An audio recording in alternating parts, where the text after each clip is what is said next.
This job pays $45,000 a month. A month. You work 6 months a year. You retire by 40 with a millionaire's bank account. But you have to live in a small chamber that has 31 times more pressure than normal place. And the toilet might kill you. Welcome to the world of saturation diving.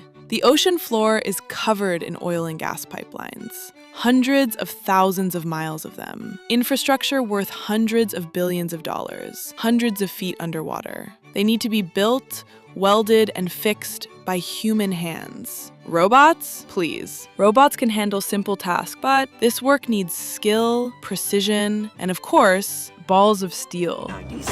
So oil and gas giants, Shell, Chevron, they need someone like that. Okay, but why not just swim down and come back up? You can't.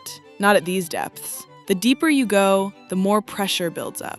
Gases dissolve into your blood and tissues. If you come up too fast, you're a shaken soda can. Bubbles form in your veins. Bubbles in your brain. Divers call it the bends. It'll paralyze you or delete you. It is exactly as bad as it sounds. To safely decompress from 500 feet, it takes 5 days. So instead of wasting time decompressing every day, the oil companies just bring the ocean to you. They pressurize a steel box on the ship to match the depth. Your body thinks it's 300 meters underwater. You're actually watching Netflix 30 meters above it. When it's time to work, you don't swim down. You crawl into a pressurized diving bell that locks directly onto your chamber.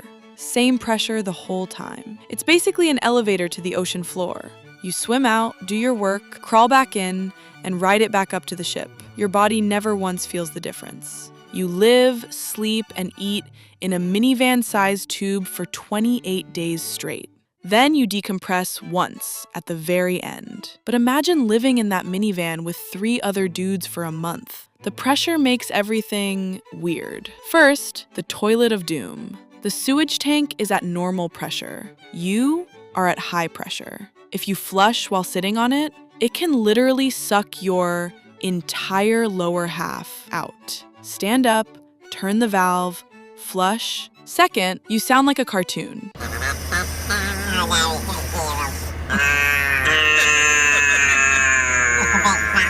Why? Heliox. Normal air at 500 feet is literal poison. Nitrogen loves fat, and your brain is basically one giant fat ball. Under pressure, nitrogen dissolves into your brain and acts exactly like 15 martinis chugged instantly. You'd be too drunk to work. And oxygen? Too much pressure turns it into a forest fire in your brain. Instant seizures. The solution? Helium. It's light, it doesn't make you drunk, and it doesn't explode your brain. It just makes you squeak like a chipmunk. Hello. Well, it's the 19th of December.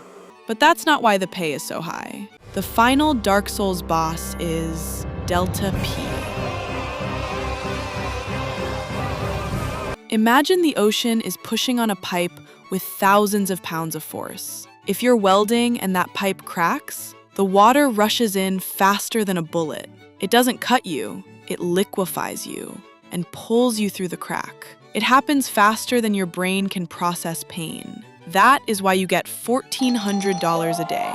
Still want in? Commercial dive school. 30 grand and 7 months of military boot camp, but wet. Is it worth it? If you can handle the isolation, the pressure, and the ass-sucker toilet, you can bank $2 million in 10 years and retire. Subscribe for more career lore. There we go. Come on. Okay. Bro, let's go. We're so close. Oh my gosh.